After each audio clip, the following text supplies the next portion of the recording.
for short. Last night, 8 p.m., kid was put to bed by mom. First responders arrived to the Peoria home last year to find the 8-year-old boy unresponsive. Authorities on the scene can be heard saying there has been custody issues with this family in the past. Amongst themselves, investigators note the boy is wildly malnourished. At first, authorities say they find a pulse on the boy. Can I get you a code or anything? Okay. They're going to transport. They have a pulse. But soon, they're unable to resuscitate Navin. Body camera video captures the devastating moment when officials break the news to the boy's parents. Ma'am, I'm sorry to have to tell you, but through all our efforts, there's nothing that we can do further. Okay? Oh my God. Do you guys have time? Just call him out.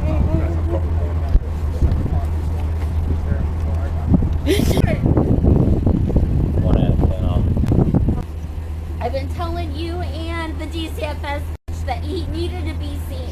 You guys are putting all your business out in front of everybody. Behavior was. Switching now to Rhode Island, where a Florida man now faces more than 100 charges for taking police on a high-speed chase after he opened fire at a Providence home. When he was finally arrested, first responders found him with more than 1,000 rounds of ammunition. On December 1st, investigators say 43-year-old Joshua Pavo began shooting at a home on the east side of Providence.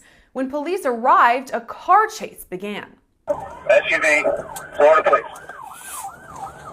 That vehicle is wanted and other, Let's roll him. He's then placed in the back of a squad car. In all, Pavo faces 106 counts, including obstructing an officer, eluding an officer with a motor vehicle in a high-speed pursuit, and carrying a gun without a permit. While Pavo was arrested in New England, he lives in Kissimmee, Florida, about 3 hours south of Fernandina Beach, where a city manager found himself in hot water. How you doing, officer? Good. How you doing, sir? Boss. Everything all right? Yeah. Video shows Ty Ross on the side of the road, all smiles next to a crashed bicycle. What's going on? Let's get it. What's going on tonight? I am pissed. Okay. We're gonna let you. When asked if he's been drinking, Ross dodges the question. You out drinking tonight? It's all right if you were. I'm just trying to get you home. Thanks. What was he doing? Pardon? What was he doing? He was laying in the, I thought he got hit. He was laying in the grass. All we did was ride our student by him and turn around and called y'all. Because if he got hit, I didn't want to touch him, you know. So. But I went up and talked to him. He drunk or stoned or both. But soon, the officer loads Ross and his bike into the squad, and they make their way home. Have a good night, all right? Thank you.